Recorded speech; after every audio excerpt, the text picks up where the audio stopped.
Good morning. Excuse me.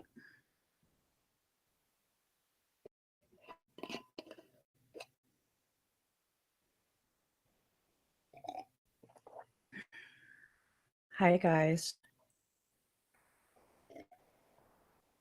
I gave up coffee. I now drink detox tea.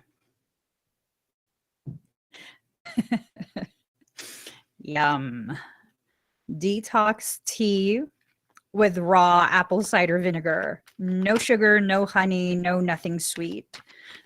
It's been so yum. How's everyone doing? I hope everyone is doing amazing, amazing. Welcome to my channel. My name is Emmy from Emmy Evolving.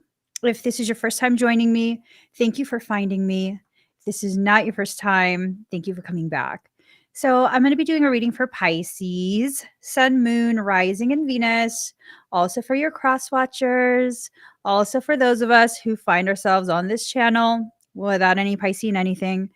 You're probably an empath. You're probably needing messages from your soul. Okay.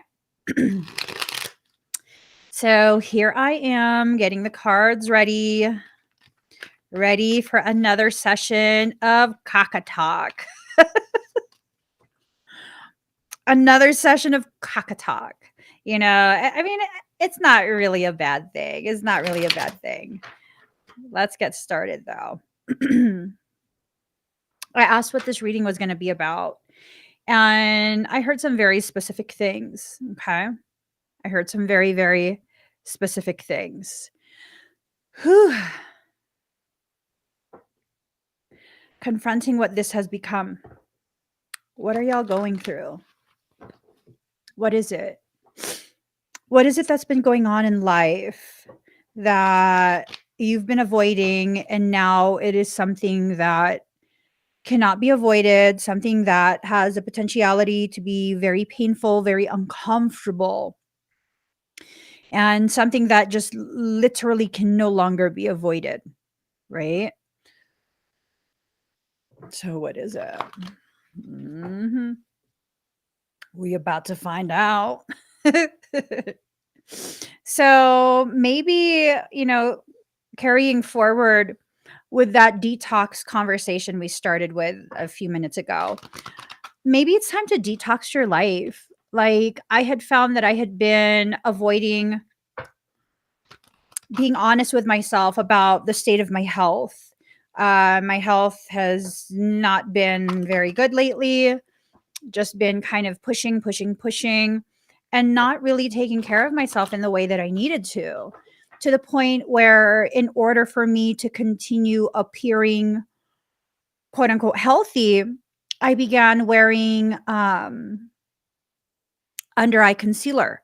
And I don't typically wear that kind of stuff. Like, it feels yucky to me. I don't have any problem with anyone else wearing it, but I don't like it on my face.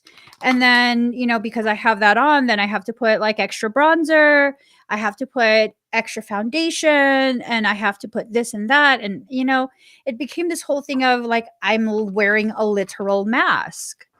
And right now I'm wearing eyeliner, mascara, and some lip balm. And that's it. I've had to detox my thoughts. I've had to detox my emotions. I've had to allow myself to really face whatever it is that I'm not wanting to face and that I've kind of made excuses for.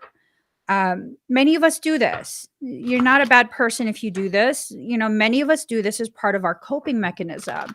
So we don't have to face the uncomfortable things in life. And it's kind of like, do you want to just keep pretending everything's okay? Or do you want to actually be okay? So it's time for us to begin confronting what this has become. For some, it is our health. For others, hold on. For others, it is our, relationship with someone. For others, it is something so far removed, we don't know what it is. Let's be honest. For some of us, we have no idea what this is, what we need to confront, but we still have to confront it. We have to do whatever is necessary to begin understanding what needs to be confronted. Because if we don't, I mean, you can use the excuse, and it's literally an excuse. You can feel however you want to feel about me saying that, but it's literally an excuse. You can use this excuse of, I didn't know. Did you not know, or did you not want to know? Because those are two different things. You know, those are like two completely different things. You see that? You see that? They're separate. So you got to be honest with yourself with where you're at, I'm pretty sure that if you really want to continue to have any excuses, you're probably going to have to reconsider the time you spend with me. Because it's just not going to work here. You're not going to have the proper support to make excuses for yourself. You're going to be called out privately. You're going to feel called out. That's on you. That's on you. All right, let's get started. Ace of Winter, don't be deterred by challenges along the way. It's important to communicate clearly and accurately. Amazing new ideas that should be implemented. Ooh, amazing new ideas that should be implemented. So this is telling me that life is presenting you a different option. Life is presenting you the opportunity to live in a different way. It's up to you what you're going to do with that opportunity. Eventually, I will scan who this is that has the most intoxicating energy. It's just intoxicating. Who is this? Oh my goodness. Anyways, carrying right along. Queen of Winter, strong, patient, self-sufficient, funny. Let go of people or things that no longer serve you. Now is a time to focus on your career.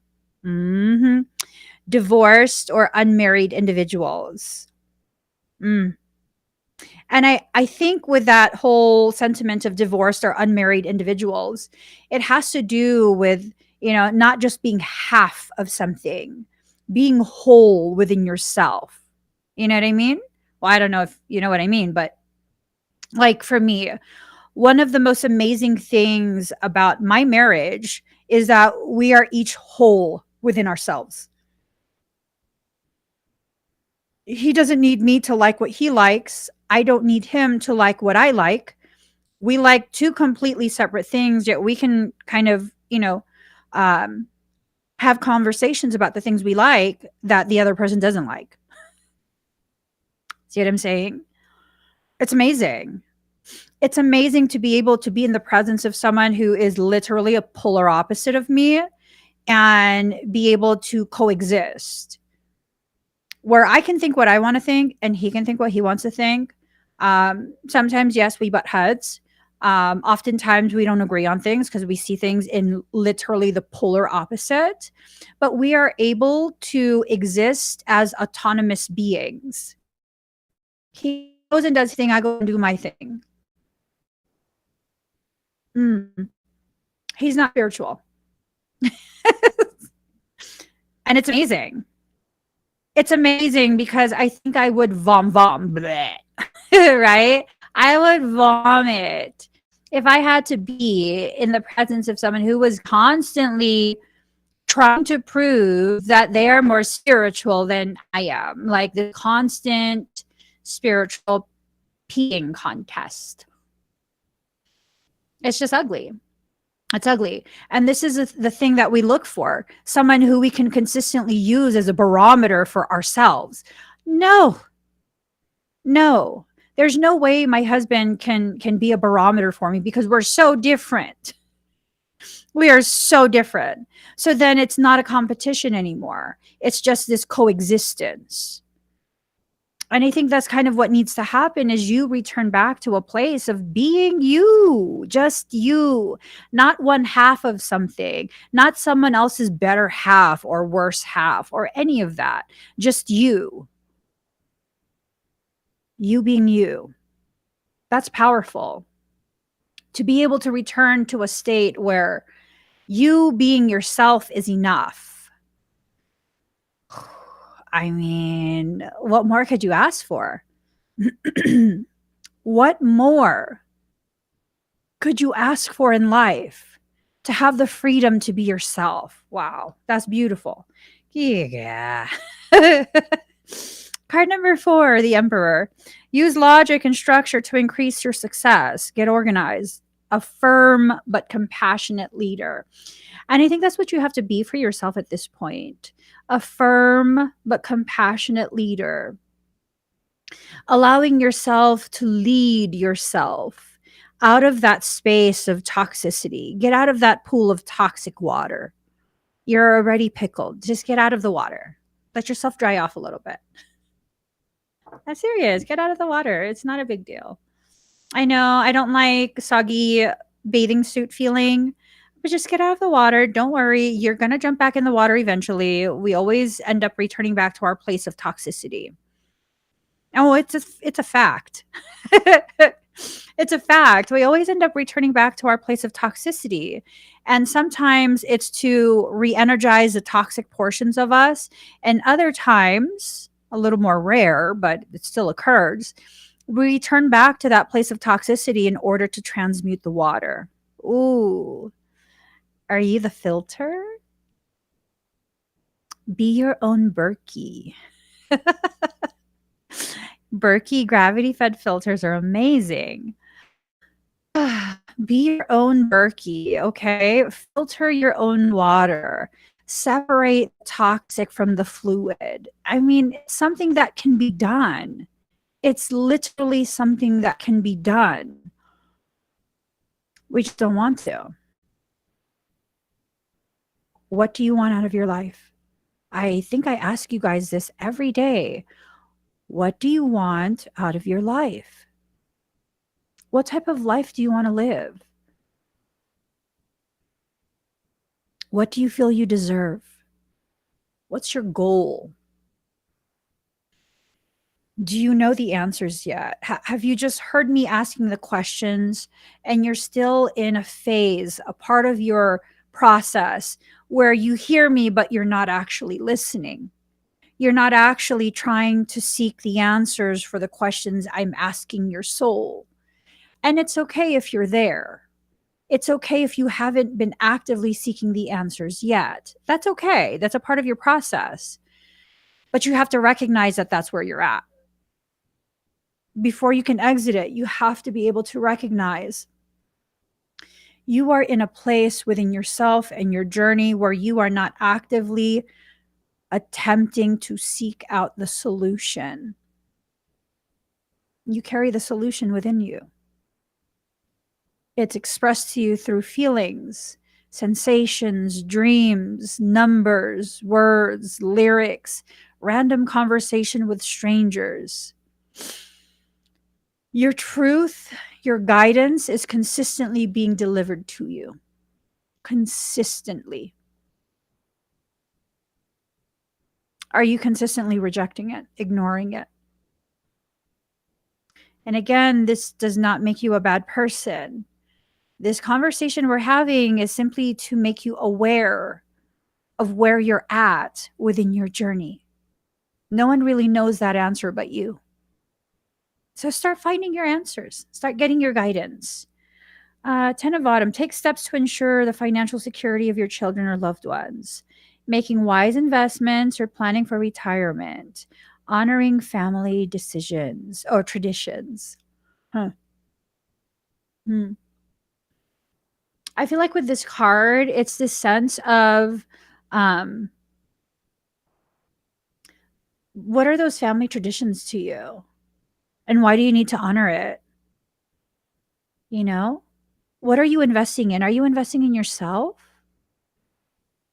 Are you ensuring, so finance is fiat, is currency, is energy. So energy, is your energy secure? Have you been giving it away? Have you been coerced by people in your environment to continue to write checks that your ass cannot cash? Are you trying to energetically finance people who are spiritually bankrupt? I mean, that's not a good business deal. That's definitely not a good business deal. If you are trying to energetically finance someone who mismanages their energy consistently, there's this song that comes to mind. There's a hole in the bucket, dear Eliza. There's a hole in the bucket, dear Eliza, dear Eliza. There's a hole in the bucket. You know, you can't keep trying to fill a bucket with a hole in it. You just cannot. Eventually, you will become depleted.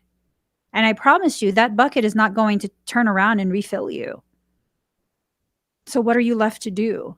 Secure your energetic finances right now, today. Take stock of your life. Who consistently drains you? Who consistently just wants or needs things? Who consistently needs help but never offers help? Who? I used to think that I was a bad person if I didn't help anyone and everyone that needed help. And then I came to a realization when I was so beyond depleted. Most of these people keep asking me for help for the same thing. Do they need help, or have they just become addicted to my assistance? Ooh, assistance addiction. Hey, assistance addiction. Oh, me, oh my. Has someone become addicted to you assisting them, and have you become addicted to their need for you? Some of us get addicted to drama. We don't even realize it. The word addiction has such a stigma attached to it. But the reality is, we are all addicted to something. It might not be medicinals, okay? We might be addicted to moisturizing. We might be addicted to shopping. We might be addicted to people. We might be addicted to drama. We might be addicted to arguing. You have to take stock of exactly what it is you're addicted to. For a while, I was addicted to helping people at my detriment. That's a big no-no. That is a big no-no. It is okay to help people. It is not okay to use this concept of helping people as the method by which you are punishing yourself. I have a little bit of masochistic streak in me. I love it when it hurts so good. I'm just saying. I love the struggle. I love the hurt. Maybe I need to begin hurting and struggling for my success rather than just to punish myself, deplete myself. Maybe at this point in my journey, my hurt and my struggle is going towards building something that far transcends me and my personal journey. Because I recognize no matter what I do, no matter my goal, I will always seek out the most painful, most struggle-filled way to accomplish something. Because I love the challenge. Might as well make it count for something. Rather than just punishing myself, all of the hard work that I put into things now, it all gets dumped into a non-whole bucket, a bucket with no hole in it, and allowing that bucket to overflow. I'm just saying, we literally are all addicted to something. Do you freak out if you leave your phone at home? Like, ask yourself that. Turn your phone off for an entire day and see what happens to you. You addicted to your phone. You're addicted. Yesterday, my husband and I, we went out. We had a little date. Went for a drive, and about 10 minutes into the drive, I was like, "Oh darn, I left my phone." And for that split second, I was like, "Oh, should I go back?" Or, I mean, I like this though, because there's no distractions. I can just focus on this time that I'm spending with my lover. And he decides to go back because, I need to be aware if I get a notification for business stuff, for work stuff. So it's kind of like, ugh, we do got to go back. That's still a form of addiction. I'm a workaholic. You guys see me working 7 days a week, literally 7 days a week. Monday through Friday, I have sessions all day. Saturday and Sunday, I teach classes, and then I do a 4 or 5 hour live stream of nonstop energy work and readings. And then I repeat it Monday, right again. Every day when I wake up with a knowing, I better get up, I better start thinking, I better start feeling, what are we going to talk about this morning? And it's not something that I feel is tragic. It's not something that I feel is like a chore or a burden. This is part of my existence, and I'm addicted to my existence at this point. Learn to modify your addiction and your addictive personality to the degree that it can be beneficial for you, healthy for you. Okay?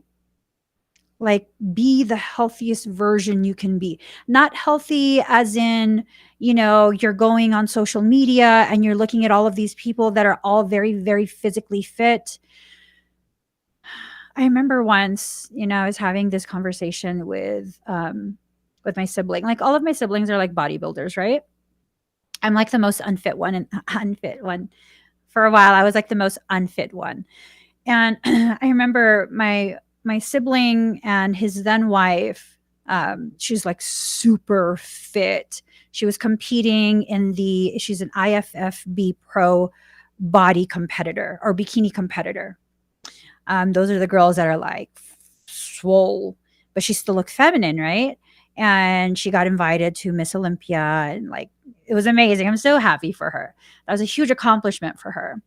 And it was this thing of like, I don't know if we were going to go eat out or something, or we were at my parents' house, and he begins critiquing the food that I'm eating. And he's like, you need to make yourself healthier. Like, look, you're putting on weight and yada, yada, yada, which, it's just brotherly love. That's fine.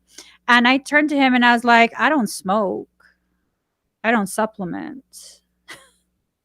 Don't tell me about you being healthier than me. I'm going to outlive you. I may be fluffy, but I'm going to outlive you. And he's like, I was like, yeah, I don't smoke. Like, you can't even do cardio. He couldn't say anything after that. His wife was cracking up because she's seen me at the gym. And he's like, your sister's crazy at the gym. She goes so hard for like hours. She's healthier than you. And, it's just that thing of, you guys have to understand the things that people do on social media to look like they do on social media. First, body modification apps. Okay. They're modifying their body through these apps.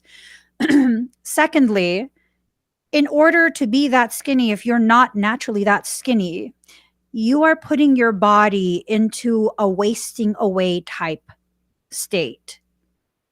You literally have to starve your body. Now, there's ways to starve your body that I'm aware of. I don't care. I don't care. My body will receive the food that it needs. It will receive the rest that it needs. It just so happens that I have the ability to just keep going. Maria says, I was just wondering, when do you sleep? When I die. I'm joking. I was sleep. What's that? No, I sleep. I do. But the thing is, like, I don't make it a point to live my life in accordance to what other people say is healthy for me. Like the whole blue light thing, blue light doesn't affect me. People are like, oh my God, the reason you can't sleep at night, the reason you sleep really late is because you need to get off your electronics at least an hour before you try and go to bed. Honey, the moment I put my phone down, you give me like 1 minute, I am knocked out. I've been living all day. I don't need no hour to let my mind unwind. I mean, if y'all need that, by all means, have that. But don't tell me what I need. Don't tell me what I need. And that's the thing here. What we have to confront is the fact that we've been allowing other people to tell us who we are, what we need to do, when we need to do it, where we need to be, what we need to do when we get there. Like, no more. No more. The manipulative people in your life will not cease to be manipulative. They will just find other methods by which to manipulate you. Are you going to give them the opportunity? It's not always a solution to cut people out of your life. Sometimes some people need to stay in your life for whatever reason, right? Okay, let them stay in your life, but be aware of how much access they have to you. Be aware. I remember when I lived in California, I didn't live too far from my mom, and my mom has no boundaries. She's a woman with no boundaries. She has no problem just like coming into your house and waking you up at like 6 or 7 in the morning for no dang reason. None. Just because you're asleep. And her logic was, who am I going to wake up? People who are already awake? I can laugh about it now. It wasn't so funny then. And I remember one time she asked me in front of all the aunties, all her sisters, you know, because there's a lot of like shaming that occurs in my culture. Don't worry about it. It's normal. There's a lot of shaming that occurs in my culture. And you kind of have to play this perfection role when you're in front of other people. Oh, no, not me. She asked me in front of all my aunties, how come I don't have a key to your house? And then all the aunties were looking at me like, why does your mom not have a key? And I was like, because you're disrespectful with my space. I don't want you coming in my house while I'm sleeping. I don't know what you're doing. And all of them were like, oh, I'm like, what? I mean, if you didn't, you knew I was going to answer that because I've told you that. I've told you that. Your whole reason for asking me in front of all my aunties is to shame me. I'm not ashamed. You have no boundaries. And then, you know, one of my aunts who always got me, she's like my second mom. She's like, it's true. It's true. You did it. You did it to yourself. You don't, you keep bothering your daughter. See, now that you did it to yourself. And I was like, she did. I'm a nice person, but you're going to come like that all the time, wake up my kids for no damn reason. You don't get a key to the house. Because you had a key, and then I had one of those locks where you can just, you know, you press a button or something like that, and you can change the lock. You don't have to change the whole unit out. So I changed it. And then she came one day and she couldn't unlock the door. I was like, no, that's what you get. You woke my kids up. Nope. 5 of Autumn. Reach out to others for assistance. Poor timing for a career change. Feeling challenged by money issues. So I'm wondering if you're kind of at a point within your journey where you are feeling as though you need to completely change who you are. You need to be a completely different person because, I don't know, Emmy doesn't want anything from you but for you to find yourself. Okay? Don't play into a role. It takes 0 effort to be your most authentic self. You don't have to try to be yourself. You just are. So if you're trying to be this, trying to be that, that's not who you are. And I think that's what the problem is. I think that's what you need to confront. Y'all would have loved my mom. She's just like ballsy AF. She's just- I'll share this story with you guys. So, like, towards the end of her life, I was taking care of her full time, right? Changing every diaper, everything. And she couldn't really yell for me. So, it was kind of this thing of, I want to make sure if you need anything, forgetting she has no boundaries. I want to make sure if you need anything that, you'll be able to get my attention. So I went ahead and I gave her one of those remote control doorbells. I got one from like Walmart. So she had the clicker and the doorbell attachment, the one that makes a ding dong, was over in the living room where I would sleep. This woman, she would ding dong me at like 2 a.m. And I would go in there and, what's wrong? What's wrong? She's turned me. It's like, I just turned you. Turn me. I was like, okay, all right, I'll turn you. I turn her, I get her all comfortable, propped up with pillows and everything. Okay, I'm gonna go to sleep. I'm tired, okay? I go to the living room. 15 minutes later, ding dong. I go back to her. I'm exhausted. And I'm like, what's wrong? Turn me again. I just turned you. Turn me again. All right, which way do you want to be turned now? And I would turn, and she would do this like every 5-10 minutes. And after a while, I'm like, you just bored. You're just bored. You don't need to be turned. You're not a hot dog at 7-Eleven. You're not a hot dog at 7-Eleven. You don't need to be turned anymore. You're fine. Go to sleep. She goes, I can't sleep. Play with me. I don't want to play with you. I want to sleep. And she goes, just play with me. Play with me. I don't want to play with you, woman.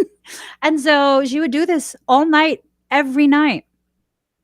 Until finally, after like, I think a month or two of her doing this, I got sick of it. So I unplugged the doorbell. She's clicking, and I could hear it. She's clicking and clicking and clicking. I went to sleep. I got up at like 6 a.m. I'm like, Mom, are you okay? And she goes, I was calling you. I didn't hear anything. Were you yelling? She goes, no, my button is broken. I said, see, I told you quit messing around. You keep fucking around with a button. You broke it. I'm not buying you another one. You can't take care of what I bought you. I can't get you another one then. That's it. Play with your button when I'm asleep and you're awake. You play with your button. Keep pressing it. You broke it already.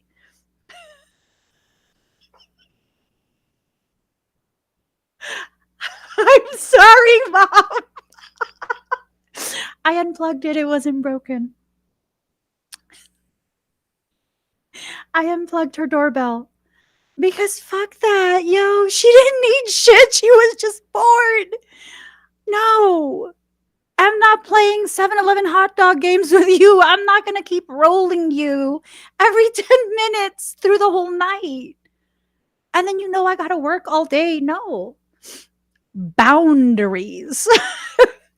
My husband's like, are you fucking serious? You unplugged it? Yeah, I'm fucking serious.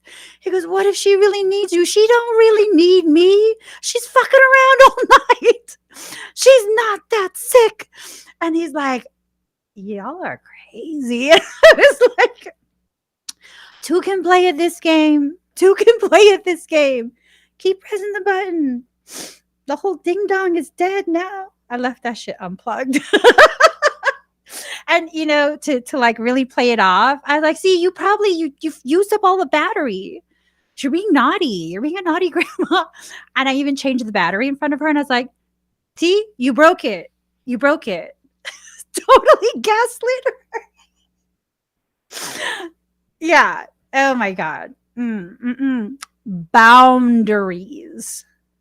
Boundaries. Princess of Summer, gentle, sensitive, kind in experience, in a relationship or emotional experience, invitations to social events, a compassionate friend you can share your concerns with. So it's like this thing of like, you know, allowing yourself to enter into a new space in your life. Just really, really, really allowing yourself just enter into that new space. It might be scary, it might be exciting. Regardless, go into that new space and allow yourself to experience a new type of life.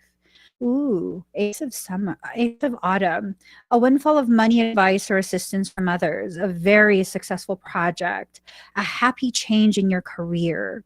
So, if you allow yourself to exit out of those old ways of being and allow yourself to enter into a new frame of mind that can then call in new experiences, new connections, new whatever it is, you're going to have a beautiful, very beneficial, positive type of change happening to yourself. But it's all on you unless you choose to change that. It's going to be the same thing. And I'm pretty sure you got guidance not to enter into this place you're currently at to begin with. I feel like to begin with, you are already told, warned by your soul about the stagnant state you would remain in if you entered into this and you did it anyways. Like that whole doorbell thing. Man, my husband was with me at the store and he was like, "Are you sure you want to give her a doorbell?" It's like, "Yeah, so that way she can call me if she needs me." And he's like, "You want to give your mom a doorbell button? All right." I should have listened to him because he already knew. Like me and my mom, we like the two stooges together, always getting into something, and he already knew. He knew because he was on the outside looking in. And so he had a very clear view of the dynamic my mom and I have. We're both Piscean. That should tell you something. We both Piscean. She tries to manipulate me, so I try and manipulate her. And, I mean, hey, all is fair in mother-daughter war. So it was one of those things where I already had that guidance. That I disregarded. You get the guidance you need, but if you disregard it, you can't then turn around and be like, "Well, I didn't get guidance." Liar. As my favorite auntie used to love to say, "Jesus does not like liars." She would ask my cousins, like, "Where did you go after school?" And then she would tell them when they answered, "Jesus does not like liars." With her slipper in her hand because she was going to smack them. Oh my God. I love how toxic my family is. Seven of Spring. Ooh. Be assertive. Don't back down from what you believe. Courageously stand up for yourself. Ooh. Look at that. She has an arrow. You will not miss your mark. You will not miss the mark. You won't. You won't. Pull the arrow all the way back and just let go. One of the things that I realized about life, whenever I backslide, this is me entering into the arrow phase of my journey, of that specific cycle. As far back as my life pulls me, this is not me regressing. This is not me messing up. This is me loading a charge. All of that tension that's loaded into the bow as the arrow is pulled back, that is potential. All you have to do is let go in order to utilize, access, realize your potential. That's all you have to do. Just let go. And you get launched so far forward. It's this amplified forward trajectory in comparison to that minimal amount of backwards pulling, that friction, that tension, all of these things that you feel as life pulls you backwards. Remind yourself, I'm an arrow right now. All I have to do is let go. And literally, all you have to do is let go, and everything launches forward. You cannot control everything. You don't have to control everything. So many components of your life, your journey, your connection with other people were already pre-planned to a specific degree. Yes, you still have sovereign free will to select the nuances within that pre-planned event experience, but everything's pretty much pre-planned. There's this person that I know. This is the second person. It's almost like this sense of everywhere that I've been, everywhere that's significant for me, everywhere that I've lived, these two people have been there as well, have lived there, have visited there, all of that. All of that. It's amazing. So this tells me our paths had been crisscrossing this entire time, barely missing each other. Like one of these people, one of these people, our paths missed each other at one point by 2 days, 48 hours. 48 hours. Another time, same person, our paths crossed and we missed each other by literally seconds. Had they turned and looked at the street, I was literally driving past. Seconds. Just seconds. Everything's predetermined. It's the nuances within that experience that you get to select. Those are the options presented before you. So why try and control? There's no point. Gleefully select the nuance options that you have the authority to select, and then keep going. 3 of Spring, plan your next steps with an eye to the long term. Have patience. There are more good things to come. Satisfaction from a job well done. Satisfaction from a job well done. Have patience. There are more good things to come. I mean, that's pretty like cut and dry, isn't it? And for those two missed crossings, neither of us knew where the other would be. There was no way to know. None. There was no way to know. This was all, and it's not even purely by chance or by luck. This was all just divine pathway unfolding. The unfoldment of these paths that are laid before you. 9 of Autumn, reward yourself for all your hard work. Being happily and successfully self-employed, cherishing your time alone. Meaning you're using your energy for you. See, the thing that I realize about employment, I can't work for anyone else. That's just, I can't. I can't. I can't deal with other people's inefficiency. Like, I just can't. So one of the things that I learned, when you work for someone else, all the effort you put into it is lining their nest. That's your life given away in exchange for mere pennies, right?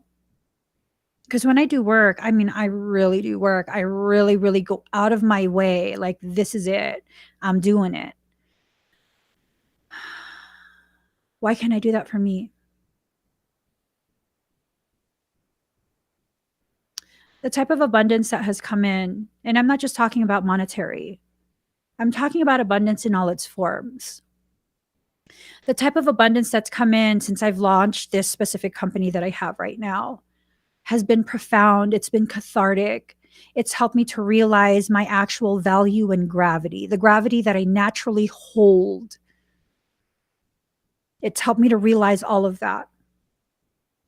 Every day I work maybe 16, 18-hour days, 7 days a week. Day off. So my calendar has 2 days that are marked as days off. All that means is I don't have bookings that day, like sessions. I work on a whole bunch of other things. So I work 7 days a week. And it's been this thing of, I can't even imagine if I was doing this for someone else. Would I know my value? Would I know my worth? I wouldn't. I would just be clocking in hours or being paid salary. And, I'd still be existing in a state where it's like, as long as I have enough to pay my bills, I guess I should be happy. I guess I should just be thankful. And what if you don't want to pay your bills? What if you want to exit out of that place of survival and enter into this wilderness of thriving? What if? What if you have that type of authority and capability?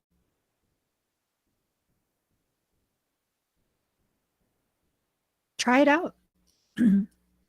Cherish yourself. Work for yourself. Try it out. See what happens. Find the courage to exit out of the rat race, unless you want to remain a rat. I don't know. Some people like rats.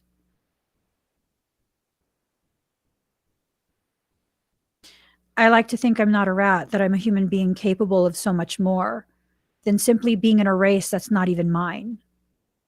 Having to continue to run around and figure out puzzles for the amusement of other people. Like, I don't think so. I'm not going to do that. No. So, 8 of Summer, the desire for a more meaningful life. See what I'm saying?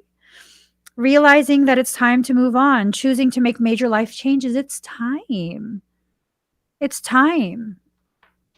Maria says, I'm just cooking laundry and all that shit. So boring. Oh my God, girl, that's my zen. That is my zen zone. That's not boring. That's not boring at all. I love that. I'm not even joking. That is my zen zone. I effing love that. I love domestic bliss. To me, that's domestic bliss. You, my dear, are a domestic goddess. I'm serious.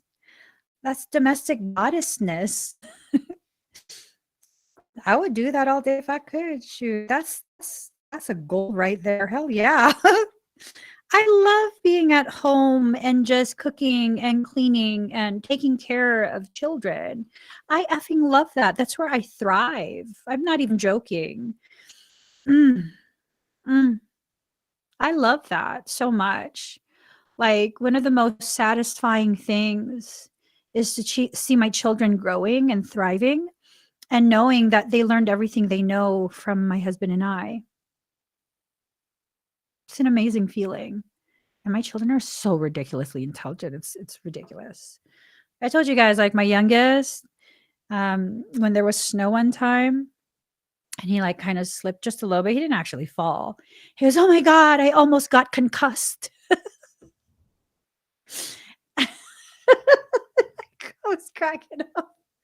I was like, "Are you okay?" He's like, "Mommy, I almost got concussed." Your head is fine. You didn't hit it on anything. You're fine. He almost got concussed. I love that. That to this day still tickles me. Card number 39, from free from judgment, free to love. Really allowing yourself to stop with the condemnation of self, self-condemnation. self-attacks, all of that, just stop. Stop. The person you think you should be, for most of you, is not actually who you are. That's who your environment tells you you should be. That's not who you are. So take the time to assess, who are you? Where are you at this point in your life, in your journey? What else do you want to work on? And work on it. Card number 9, what do you feel? Are you feeling your truth rise up? Are you feeling yourself recognize where you've been, where you currently are, and where you plan to go? What do you feel? So let's do something together really quick. I want you to breathe very deep and very slow. Allow yourself to kind of just, right? Close your eyes. Take a moment. As you breathe, feel this energy start to load into your chest. Allow yourself to really allow your inhale to pull in the light of your truth, and your exhale to dissipate the darkness of your doubt. Inhale the light of your truth. Exhale the darkness of your doubt.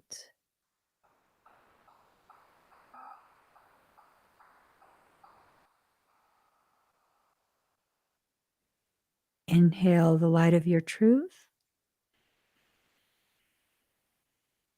Exhale the darkness of your doubt.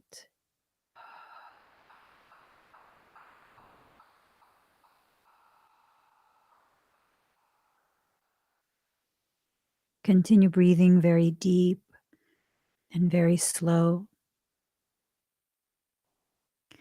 See and feel yourself in a very dimly lit space, a space where you feel very comfortable, very safe, very protected. This space has no walls, and it's very dimly lit.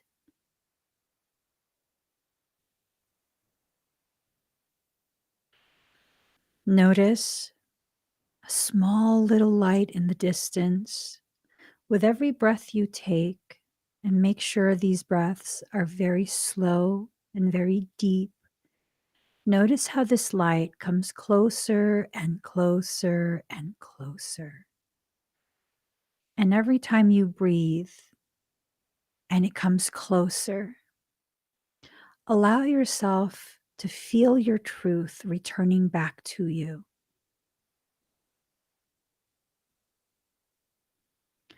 Allow yourself to feel your personal power returning back to you. Allow yourself to recognize your hands are now tingling. Allow yourself to really just feel this. Feel your hands begin to gently pulsate, tingle. Feel the temperature change.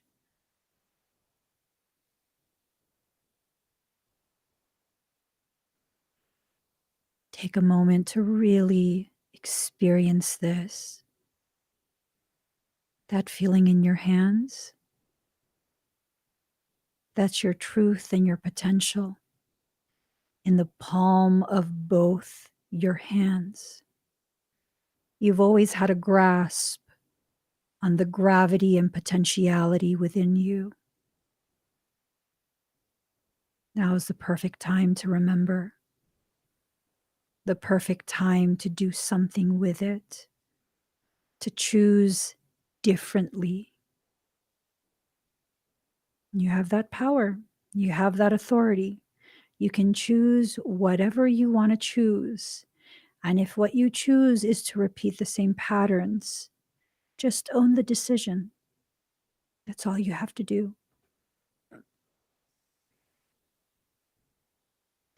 Take one more deep breath in. Slow exhale out. Allow yourself to come back to center. Come back to your body.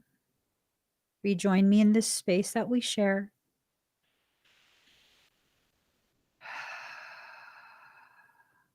How do you guys feel?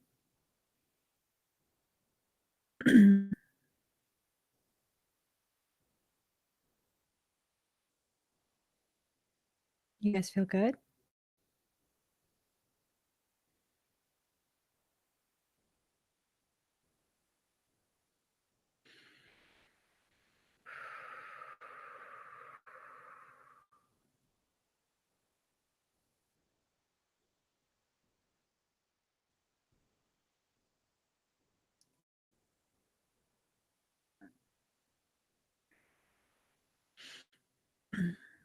That's your truth coursing through your body. I didn't do any energy work on you at all. Like none at all. I was simply sitting here talking, encouraging you to guide your own energy.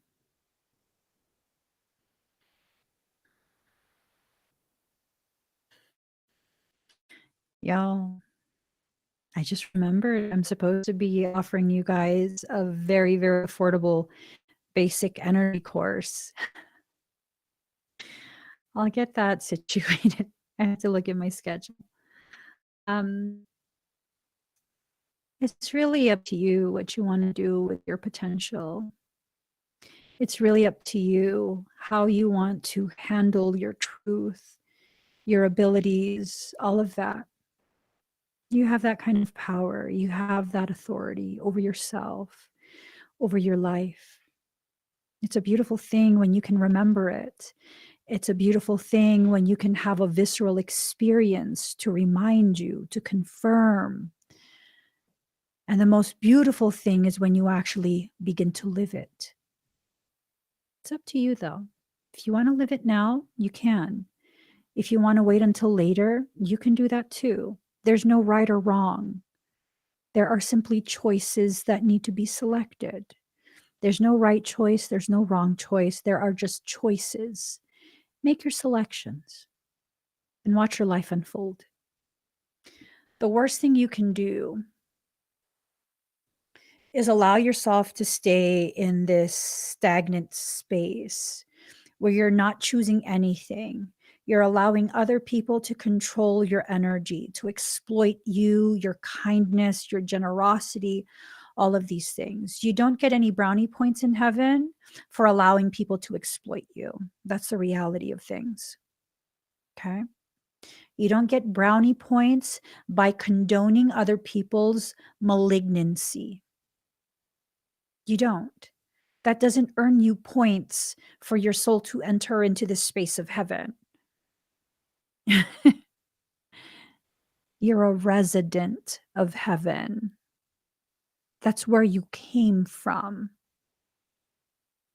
This backwards concept of you have to pay the price to go back home. Are you kidding me?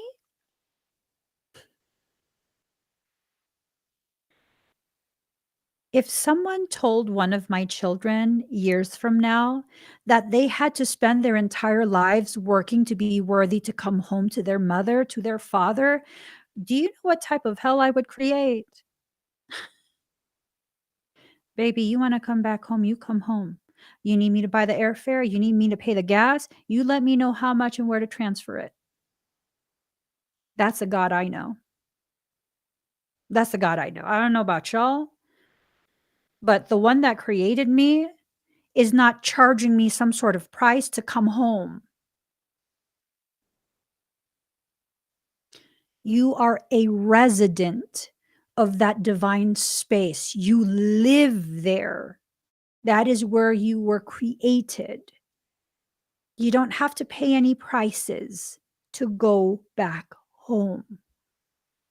Now, I'm not telling you go home right now. I'm just saying, lose your fear of your return trip.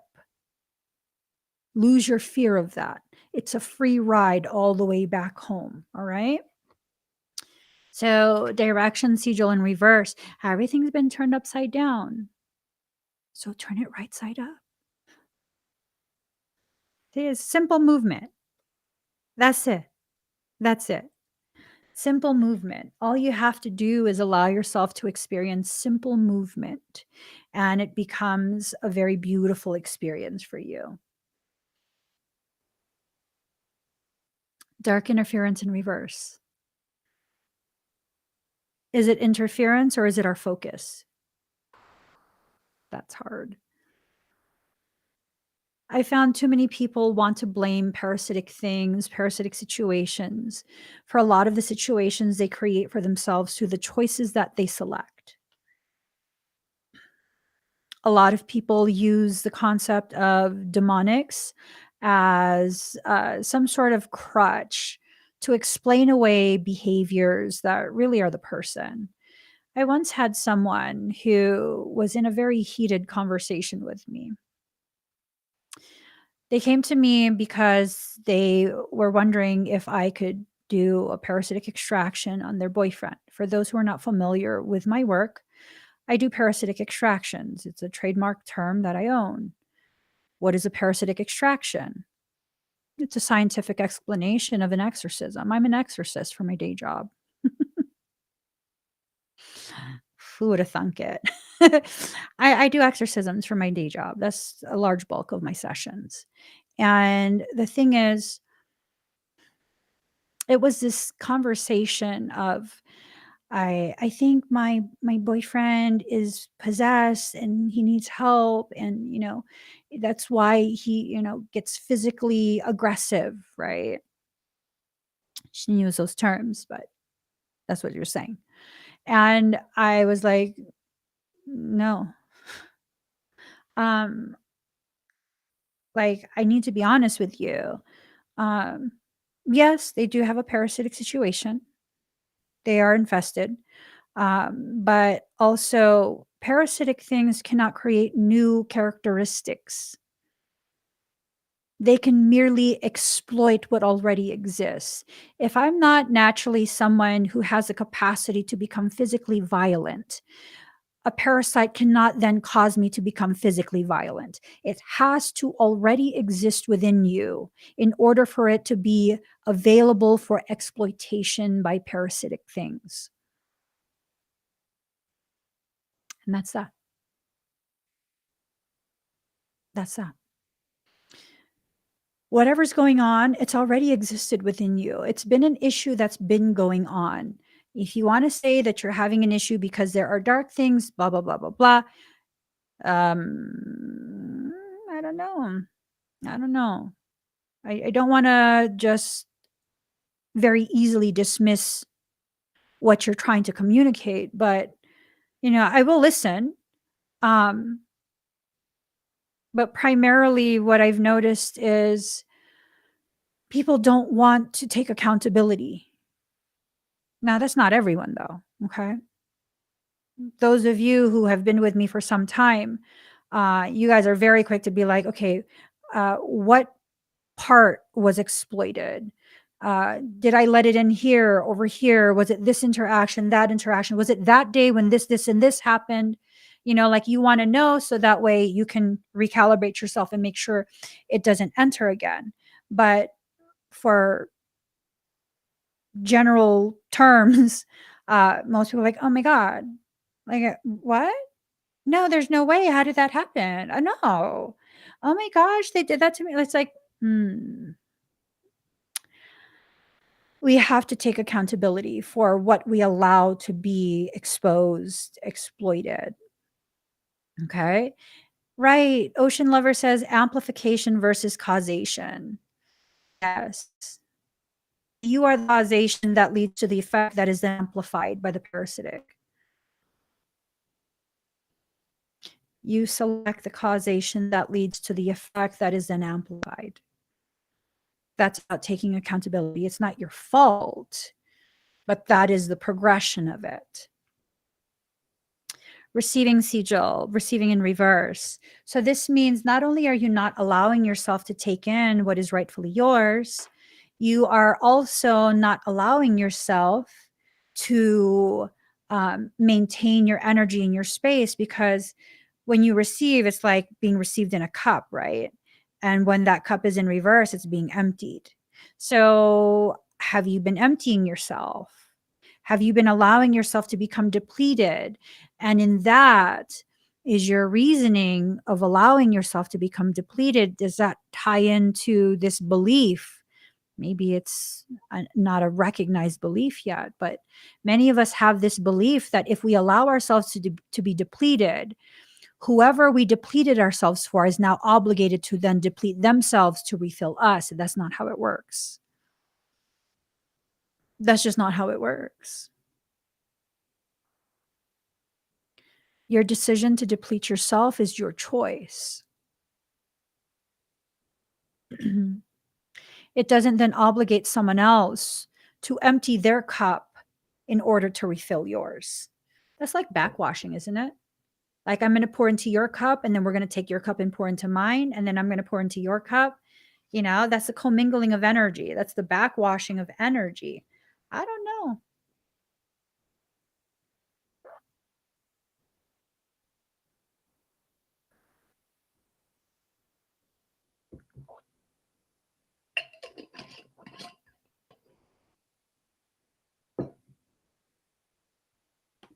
Cycles in the reverse. This is an upside down cycle that you're in. This is a cycle where you are dangling in reverse the entire time. And that's why you can't quite wrap your mind around what's happening, around what you're experiencing.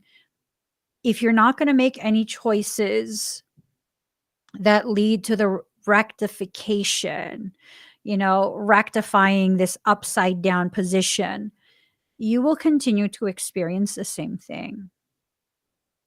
You have to begin facing head on the parts of you that co-sign the toxicity of others.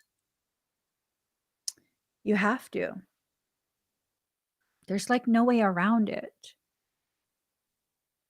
You have to begin confronting that part of you. There is a part in you that willingly co-signs every crappy situation you've experienced. Every single crappy situation. And it's really a choice that needs to be made. This choice of, will I continue to put myself last? Or will I begin to consider myself in the exact same way that I consider even strangers? I don't know about you guys. I think many of you guys can relate to this. I have this naturally existing quirk. I call it a quirk, where I will give a complete stranger off the street more consideration than I give myself. I know that's not evidence of me being a good person. That's evidence of martyrdom, which is emotional manipulation. Do you guys do that? I do that too. I've learned to not do that as much. Um, I remember one time I was at the grocery store with a really, really good friend of mine. We were getting ready for Thanksgiving. So we go to the grocery store, and as we get to her car, we're loading the groceries, and I don't carry any cash with me ever. I just don't. And this man comes up to her car, and he's like, he wants some cash. And she looks at me, and I'm like, I'm sorry, we don't have any. We load up the car, we get in the car, and she was basically asking me, like, should we have given him money? And I was like, well, so here's the thing. I've learned to live my life in such a way where if I have to question, they probably shouldn't. They probably shouldn't. If I was supposed to give him money, I would have immediately, hold on, sir, I'm going to go inside. I'm going to go to the ATM really quick. I'm going to get you some cash. I've been known to do that. I know it's crazy. I know. But I've been known to do that. If I am supposed to help you, and that's not to say they didn't need help. I want to make that very clear. I'm not trying to insinuate didn't need help. I'm being very clear in my communication that I did not feel I was the one that was supposed to help him right then and there. And as we were backing out, I saw him speaking to another couple, and the woman went back to her car to go get him food.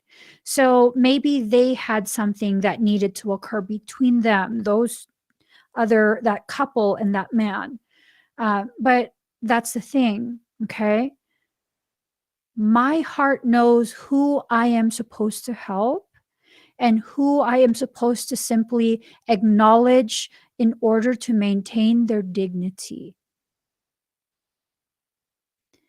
It is not my job to save the entire world. At least not right now. That's not what I'm here for right now. Right now, I'm learning about boundaries. I'm learning about operating within this realm of consideration for self. For all I know, part of the reason why I felt like maybe I'm not the person to help him is because if I went inside to go get cash, what if he followed me and robbed me or whatever? I don't typically think that way though. I don't typically think that people are out to harm me. And I didn't think that in that moment, but who knows? We don't know why. So don't force it. Every time I've forced my need to help others, every time I forced it on someone, it's ended really, really badly for me. Learn when to not give, because those who are takers will never have enough. They will never have enough. I had to learn that the hard way. I had to learn that the hard way. This thing of I was consistently giving to someone who I was basically supporting them at that point, complete stranger to me. And yeah. And then the day came where I realized, you know what? I shouldn't be doing this. Like, I'm in the same situation as you. No one is supporting me. There's no reason why you can't support yourself. It's just you that you're supporting. And I came to that realization. I didn't say that, but I knew there was already someone else that was helping them financially. And so I was like, I'm going to back away. And at that moment that I chose to back away, that person wrote the most vehement freaking post about me. For what? What did I do to you? Took away your access to me? I didn't even cuss you out. I didn't even accuse you of anything. I just backed away. See, we create dependency on us.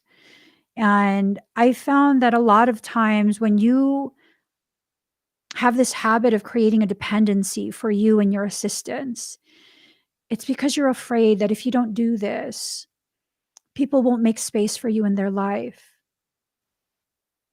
And I used to feel that way. Don't feel bad. Don't be ashamed. I used to feel that way too. And I realized I needed to work on that insecurity.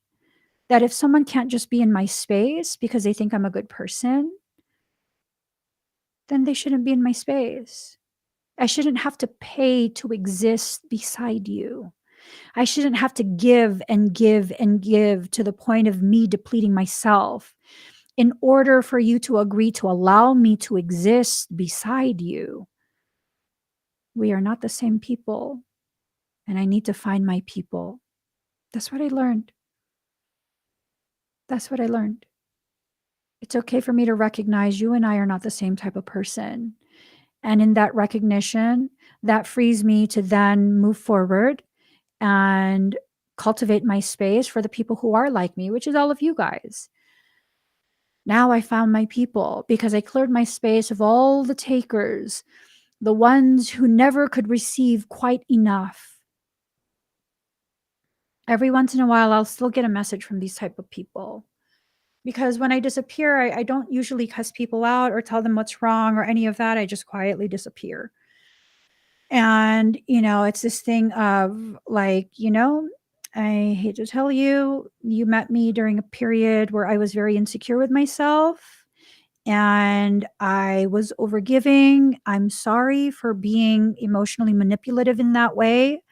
Now I know better, so I don't behave in that way anymore. So if you want services, you can go to my website and purchase a service. But I'm not going to give of myself anymore to people who don't even appreciate me, who come only when they need to take and leave after they've taken. I no longer have a seat for you at my table. It's okay though.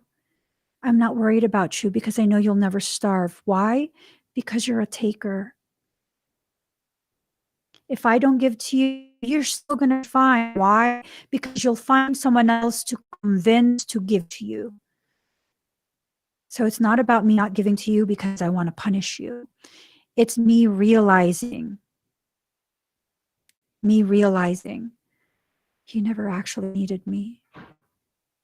You have the capacity to convince other people to give to you.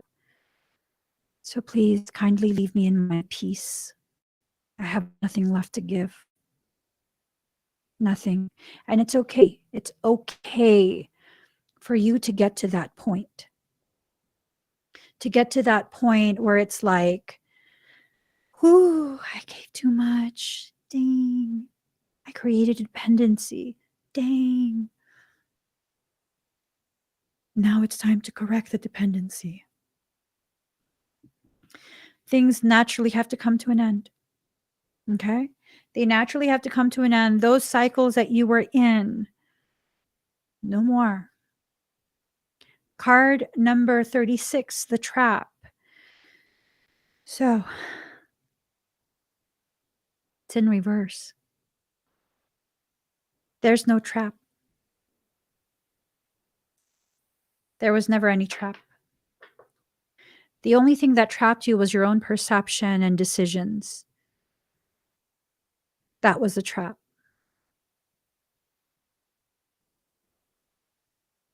Your lack of love for self. So start loving yourself. Start always questioning, okay? Like always, you need to always question why you're doing something, why it's making you feel some sort of way. And when you begin to question, you begin to open yourself to receiving the answers that already exist within you. Now, as much as I would love to be able to help you to avoid, the situations that are so painful that they break you open, I understand and I honor that for many of us, it's really the only way to learn, myself included. It's really the only way that I'm able to learn about myself and my life, to live it myself. You know, I have to live through it. I have to experience it. You can't tell me the knife will cut me. I have to experience the blade and what it does to my flesh in order to truly understand the gravity of what I hold in my hand. I've just always been that way. And I think many of you have as well. And that's not some sort of dysfunction. That's not some evidence of you being, whatever negative thing you think you're being. It just means you have the capacity to learn in a much more profound manner, but you can only do it when you learn it for yourself. That's a superpower. I am not a linear learner. I don't learn in a straight line. I don't go from step 1, 2, 3, 4, 5, 6, 7. I don't do that. I go step 1, and then I go step 12, and then I go step 5, and then I pause. Oh, I know how to do this. And then I do it. But see, I need to have the tangible things in my hands. I need to be holding, I need to look at it. I need to be able to do spatial reasoning. That's just the way I learn. So here's a funny thing. Michael brings it up. I have dyslexia, right? And I've overcompensated my entire life. So they had no idea how difficult school was for me because I always far excelled.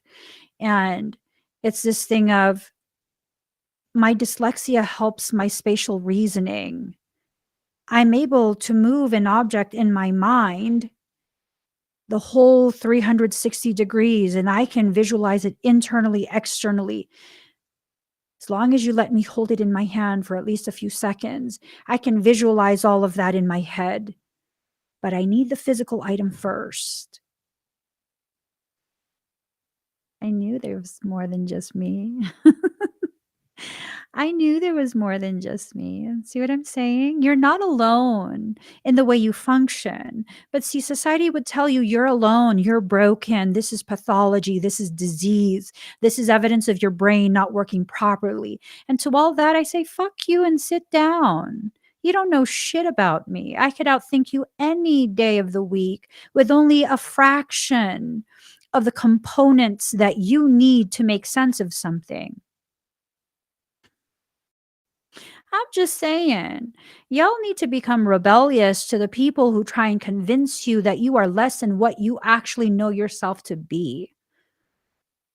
Find some rebelliousness in you, take it out of your purse and wear it around your neck. I'm just saying. I am just saying, be rebellious to the people who need you to continue to play small in order for them to feel like they have some sort of relevance in your life. That's just like, no, that's not going to fly with me. No. I have all of these titles, labels placed upon me. Like I finally officially got diagnosis of ADHD. Like I really don't give a shit. Now I'm not getting medicated. My brain works perfectly fine. Like I can be so far aloof and just like la la la. But I promise you, I'm not just sitting there daydreaming. I'm calculating things for other things that you probably have no idea that I'm considering. My brain functions on a multidimensional level. It has a capacity to compute in a way that most neurotypical brains cannot compute. That is okay. It does not make me better. And it for sure as fuck does not make me worse.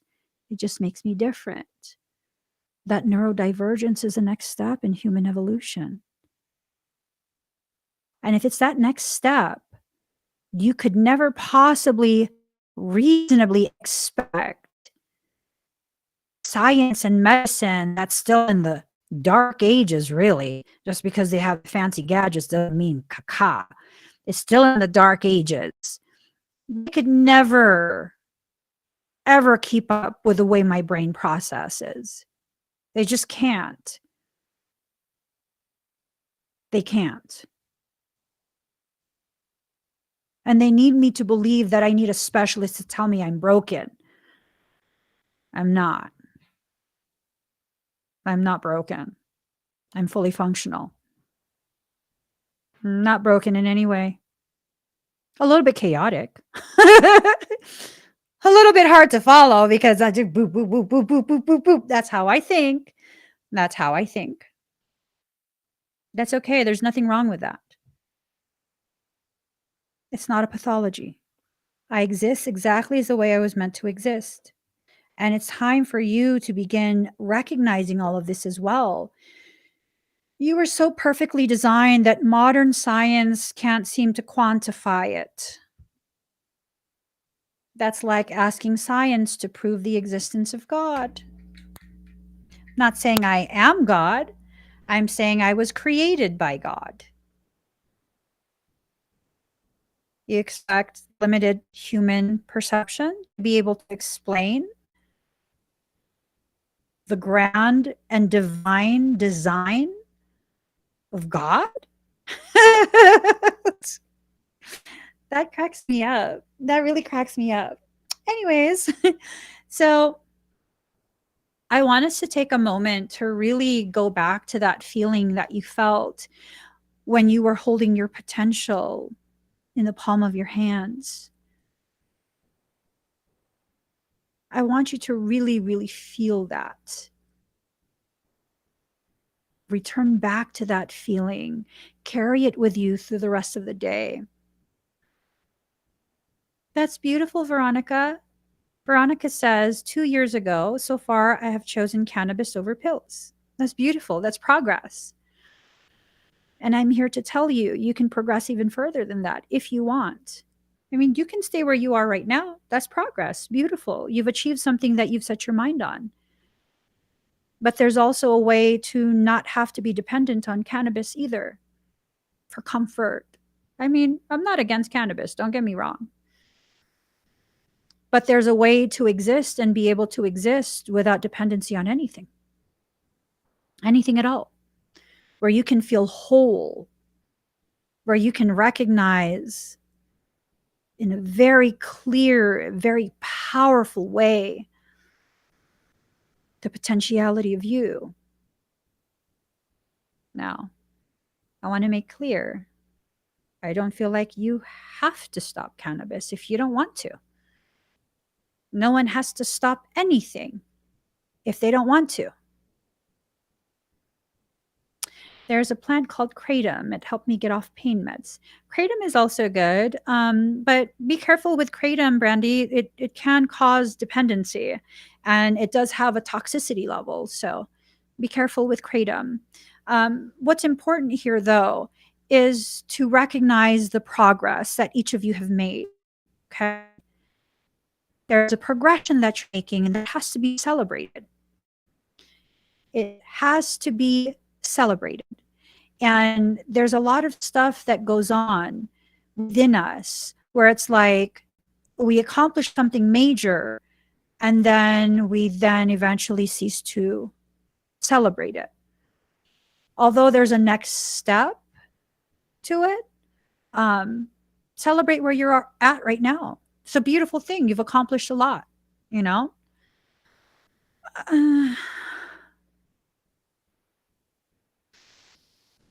Yeah. Okay. I don't know if that's the best comment to have. Sorry.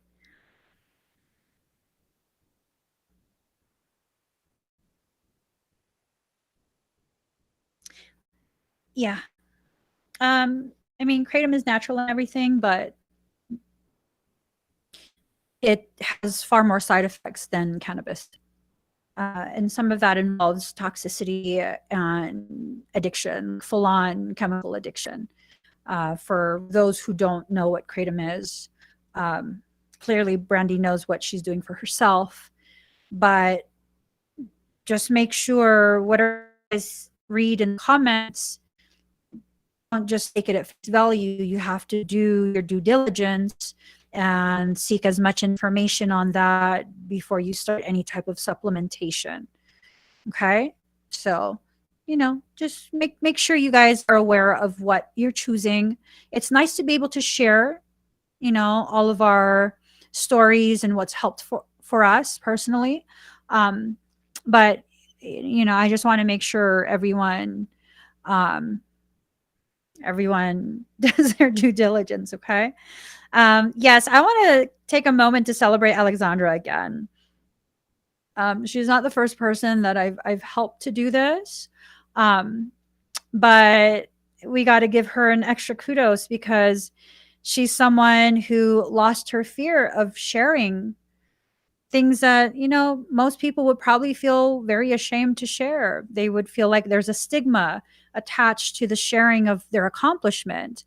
And Alexandra has been very, very brave in what she does.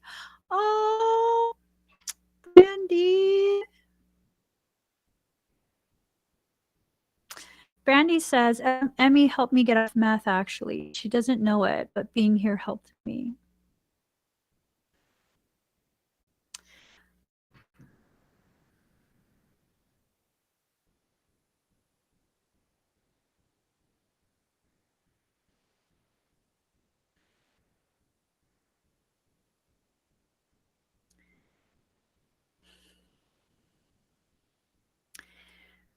We oftentimes don't have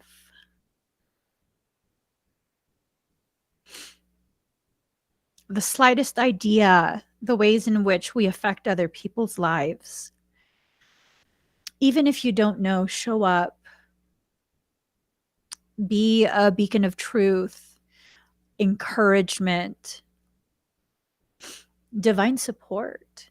You really have no idea what your presence does for other people. You just don't. You don't. And it's this thing of I did get a sense that you had been battling something, Brandy. Um, if I can ask you a quick question, because I do have to get going. Um, Brandy, did that happen after another viewer had gifted you with um, a reading and energy work from me during the expedites? Did it happen after that?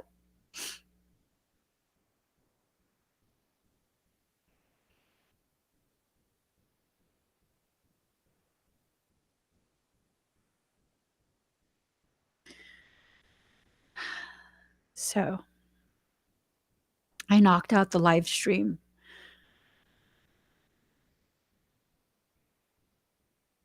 I knocked out the live stream when I was working on you.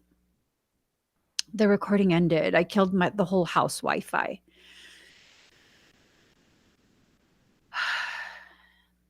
Your higher self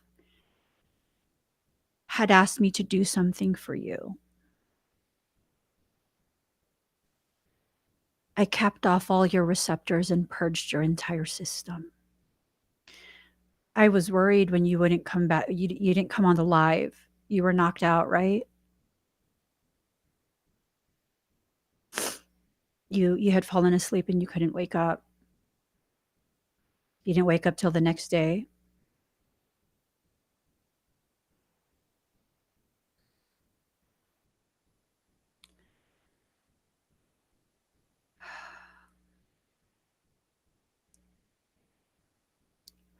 I had to sedate you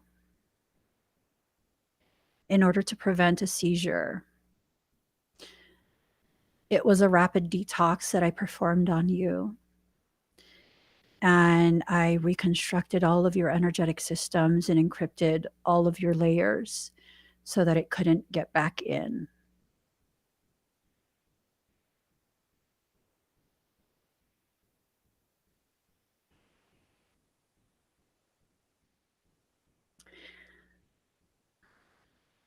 I know the next day you messaged and you asked what had happened. And I was very vague, just very vague.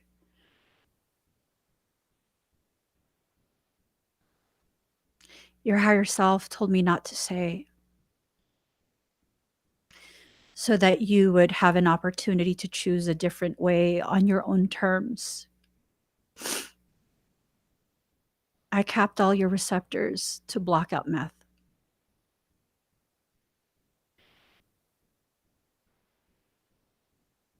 That capping would only last a week. So your higher self said, give you the grace of 1 week, choose to change your life.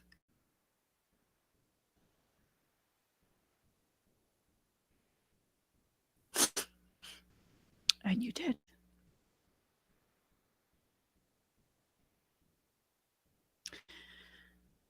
You made that decision on your own terms without knowing what I did.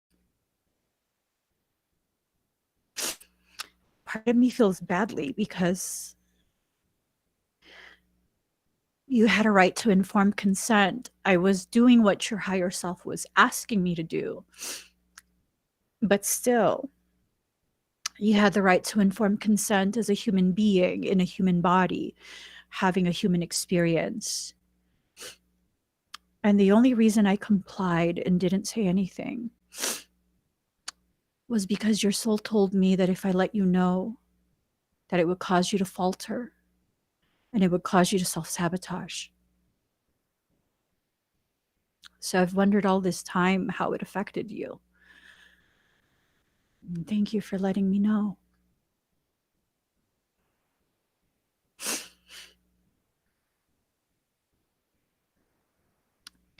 I've been considering for some time now, because I don't offer this publicly. I don't really talk about it either. I've been considering for some time now offering this to the general public. I know a lot of people are hurting and just don't have any way of being helped. And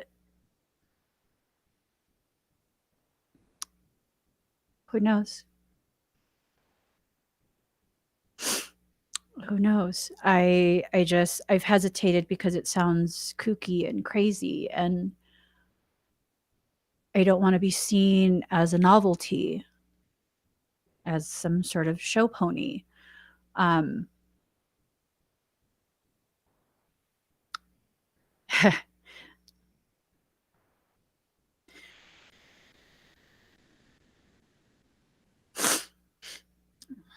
Michael says, he says to quote him, Michael says, when she tells you she's only shown you a fraction, understand the gravity of the understatement of her words. What he's talking about is I've only ever let the public see a fraction of what I can actually do. Um, Now's a good time to end the live stream. Thank you guys so much for sharing this space with me. And thank you, Brandy. Thank you so much for sharing that. That's huge. That's huge. Huge. I appreciate your courage and your willingness to share, not to bolster me, but to help others understand like these types of things can be done. It can help. Life can be changed completely. We just need to have a willingness. We have to have that decision be made by us to change our lives, because Brandy had no idea what I did to her. She had none. Mark paid for a scan and I think a reading. And as soon as I began scanning, it was like, no, I'm not leaving you like this. I'm going to fix things. And then it became, and that's the point where I knocked out the Wi-Fi of my entire house. I was aware of what you were struggling through. And I'd never betray your privacy and trust. And so I just quietly kept it to myself. It's important for people to see whatever you're struggling through, you can exit out of that when you're ready. You can.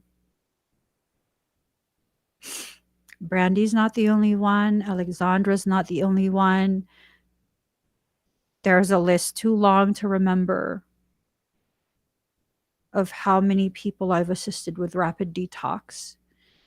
But it's something that's no joke. It can have very serious medical, physiological effects. So that's the only thing I have to consider before I actually start making it publicly known that I can assist in that way. So you guys, please give this video a thumbs up. If you haven't already subscribed, please do subscribe. Turn on that notification bell. Join me when I'm live. I appreciate you guys, and life is just beautiful. It's beautiful. Thank you to all of you who share your experiences that you've had with me. I'm going to go ahead and I'm going to create a link for the website for my faith-based organization. And I would love, love, love to receive your testimonials of how I've affected your life and, all of that. I have so many things planned, so many things in the works. I'm just really ready to fully serve my purpose and go through the process of, losing my fear of how will people take me if they know just how different I actually am. The best place to donate is if you go to thesoulsanctuary.love. Here, thank you, Moonrock. If you go to www.thesoulsanctuary.love, there is a donation button there. The donations are tax deductible. I have actually I've initiated the process of filing as a federally recognized faith-based organization. So it is technically a nonprofit. Any donations, you can keep the receipt as a tax deduction. And yeah, I'm ready. I'm really ready. I'm ready in a way that words can't describe. So, you guys are awesome. I'll see you guys again very soon. Bye, everyone. Tomorrow, I'm live at 7 a.m. for the Soul Sanctuary podcast. I'm going to talk a lot about a lot of different things. I haven't narrowed down the topic. There's a few things that I have in mind. Um, One of those things talking about the soul sanctuary that I'm creating, a physical sanctuary, a physical location. Uh, I can't wait. I love you guys. I'll see you again tomorrow, 9 a.m. Pacific Standard Time. Bye, everyone.